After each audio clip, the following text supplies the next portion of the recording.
The Disabled NHS Directors Network is proud to present the following recording in recognition of Disability History Month 2024.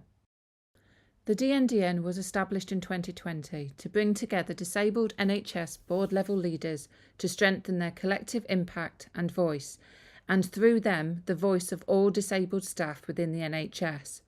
The network also provides a peer support function for its members, recognising the need to share experiences, best practice and initiatives.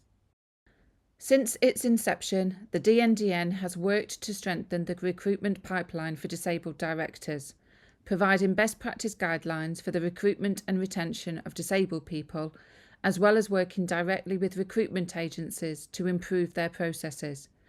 The DNDN goes beyond just talking and actively leads the drive towards building a more disability-inclusive culture within the NHS. This Disability History Month, we will be sharing our experiences and views on disability and employment.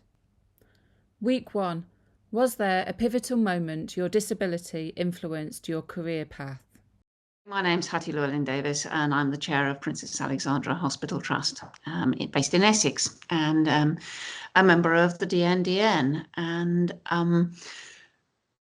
the question that I'm here to answer is, when has my disability had an impact on my career? And I've chosen to use an example which is not a health-based example, it's a housing-based example. And I think that's slightly different, but hopefully it'll be interesting to you.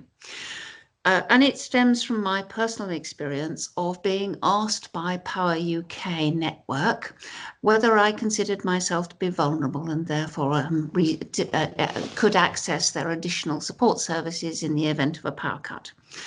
And I realised that no, I am not vulnerable. But yes, I do have additional needs in the event of a power cut, and they relate to my mobility issues, to my inability to maintain my body heat, to all of those sorts of things. But it does not make me vulnerable.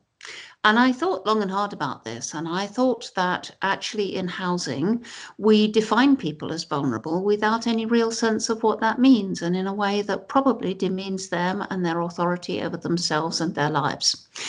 So the Housing Association that I chair and I have reviewed all of our policies and removed every single use of the word vulnerable.